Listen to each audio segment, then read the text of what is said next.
So it's the end of the 2022 NFL season, and your favorite football team is walking off the field. Maybe it's here in Pittsburgh, maybe it's somewhere else. They're hanging their heads. They're all down, and so are you. But you say to yourself, you know what? That was okay. That was okay.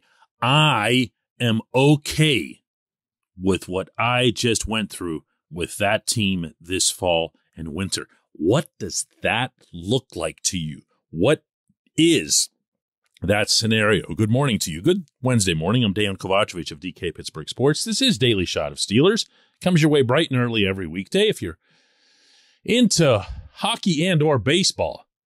Not coincidentally, I offer daily shots of Penguins and Pirates where you found this. Hope you'll check those out as well. It's not the easiest question to answer, even if you just ask it of yourself, because let's get this all out in the open here. This team's not winning the Super Bowl, okay? They're also not going 0-17. The truth is going to be somewhere in the middle. And if your expectations are really low, and I know a lot of fans who, by the way, do this on purpose, where they go all fatalistic. Oh, this team's going to stink. It's going to be terrible. I have no positive thoughts at all about this. People do that as a defense mechanism because this way they're not disappointed. They're not going to let themselves down because they start off down. Okay, this actually happens all the time. But most, I don't think, are like that. Most sports fans in general feed off hope. They embrace hope. If they're following a team for which they have no actual hope, they're probably not following that team for very long. They find something else to do to occupy their time and their emotions. So in this exercise, I'm not even asking you to dream big. I'm not asking you to get stupid here and say that, they're going to make it to the conference championship game and they're going to threaten for it. Come on. Okay. There's just way too many variables. The team is way too young, especially on the offensive side of the football. And even on defense, there's still a fair amount of uncertainty, in particular Devin Bush's status. To me, this team looks and feels, from a record standpoint, similar to the one from last year, 9-7-1, meaning they had some things go their way, especially in the fourth quarter, in large part because of the quarterback who's going to be wearing a yellow jacket soon. But there are also areas where the team is clearly improved, significantly in some places. So is that something that just kind of wipes out the Ben comeback effect? You know what I mean? Like it negates it? Or is it possible for this team to be better? What's the thing that even when they lose their final game that they play in the coming season, optimally in the playoffs, that you'd be like, yeah, that's good. That's good. Team got a little bit better. I'm hoping for something even better next year. What is that? For me, I've got that answer. This portion of Daily Shot of Steelers is brought to you by Point Park University. Choose from nearly 100 career-focused programs leading to bachelor's, master's, and doctoral degrees. Choose when and how you'd prefer to do that studying, whether it's at Point Park's gorgeous downtown Pittsburgh campus, whether it's online, maybe a flexible hybrid format would work best for you. Find out more about all of this at pointpark.edu. It's a really simple answer, too. And some of you might not like it because it sounds like setting an unfairly low bar on the head coach. And you know who you are if you attach absolutely everything about this team to the head coach. Win a playoff game. Now, I don't say that for the purposes of breaking the streak or ending a narrative so that the Tomlin bashers can have one on the Tomlin apologists or any of that nonsense. I say it because if you win a playoff game in the National Football League, you are one of only 8 teams left standing. Beginning and end of my point. it means that you'll have done enough over the course of a regular season to qualify for playoffs, to put yourself maybe even in a good position, a good seeding, entering the playoffs, maybe having home field. And then you win the first playoff game. And after that, it's just you and 7 others.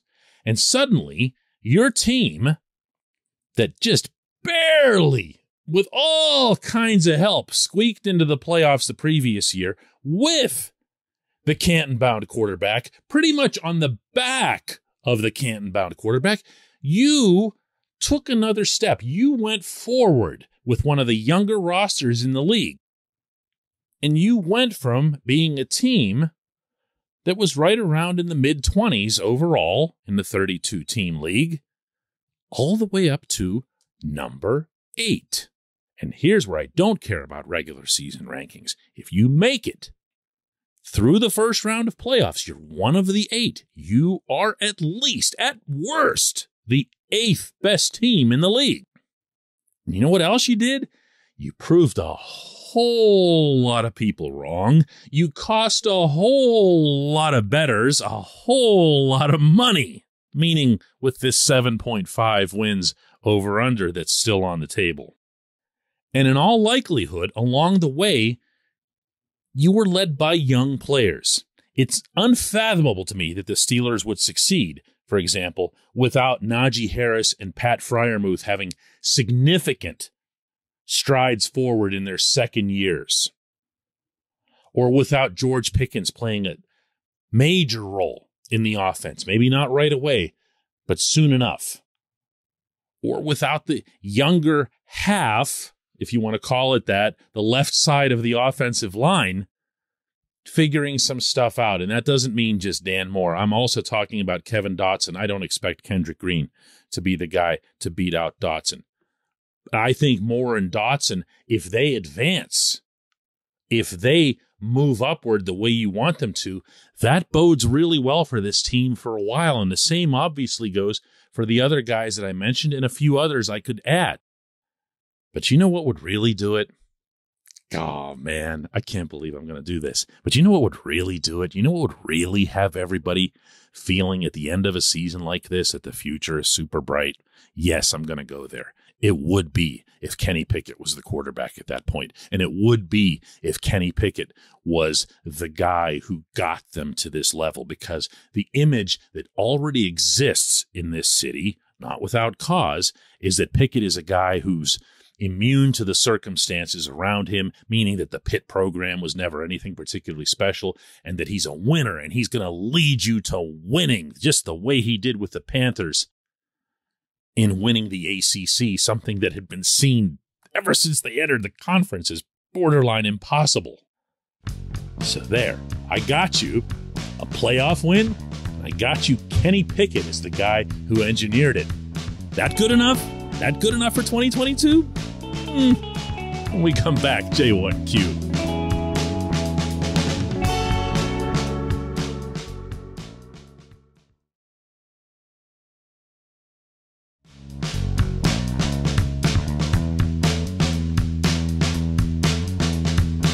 This portion of Daily Shot of Steelers is brought to you by our friends at Mike's Beer Bar. They're located directly across Federal Street from PNC Park. They are the one, the only, the premier destination in Pittsburgh for craft beer. More than 500 craft beers available, more than 350 of those local, and more than 80 of those on tap. Mike's can't be topped, not for beer, not for the awesome kitchen and menu that's available, and not for all the special events that are going on there. Check them out online at mikesbeerbar.com. Mike's Beer Bar, right across Federal Street from PNC Park. And today's J1Q comes from Jacob, who asks, is it me or does Alex Highsmith not seem like the typical Pittsburgh Steeler? He doesn't have a mean streak and he's way too quiet.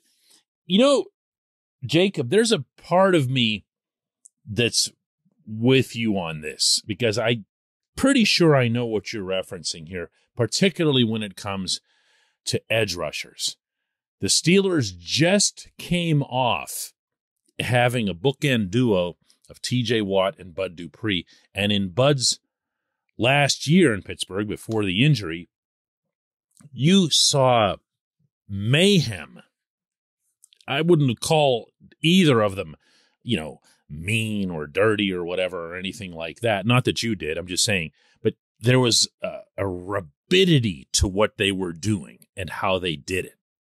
And when they were on, particularly in those final couple of seasons when they were together, it felt like there was no opponent that had an answer for it. You know what I mean? If you go back to some of those matchups, and I remember this when I'd be preparing to cover a game that week, and I'd be going through the other team's offensive line, and it would be, boy, these guys haven't given up any sacks to anybody.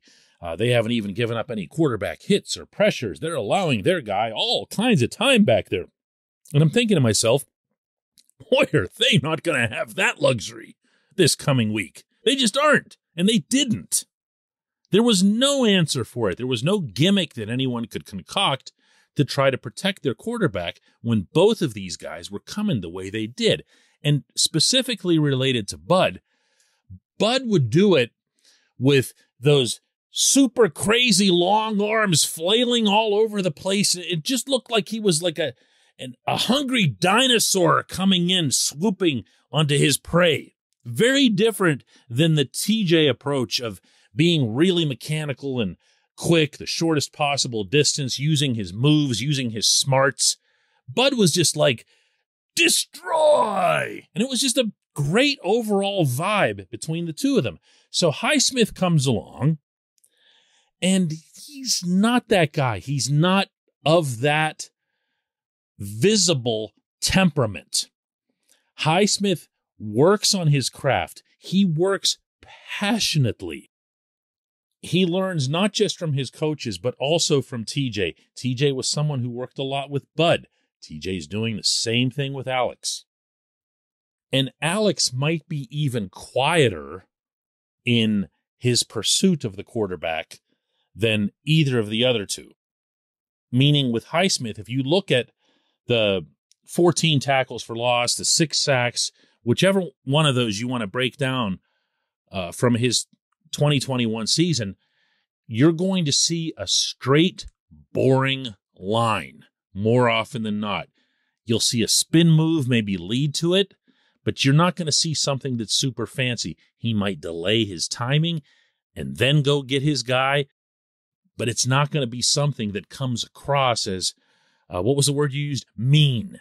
And you're also not going to see him, by the way, get up and do some great big sack dance. He'll celebrate.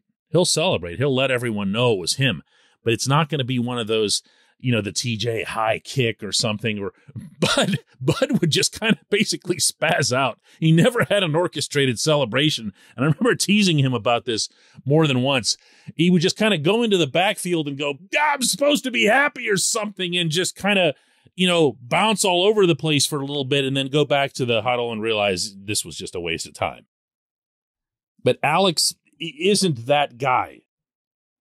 I'm going to say this again. 14 tackles for loss, 6 sacks, 15 quarterback hits, which is an impressive number in and of itself, 46 solo tackles.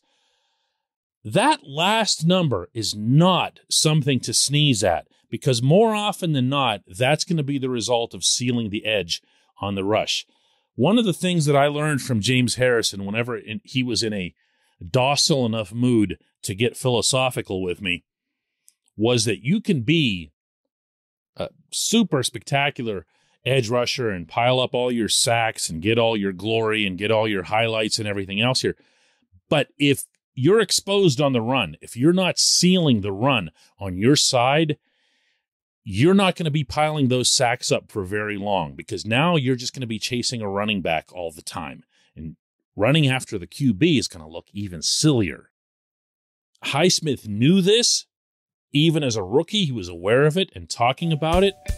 And he's really matured in that regard, which is pretty impressive considering that he came from a small college program in Charlotte. I appreciate the question. I appreciate everyone listening to Daily Shot of Steelers. We'll do another one of these tomorrow.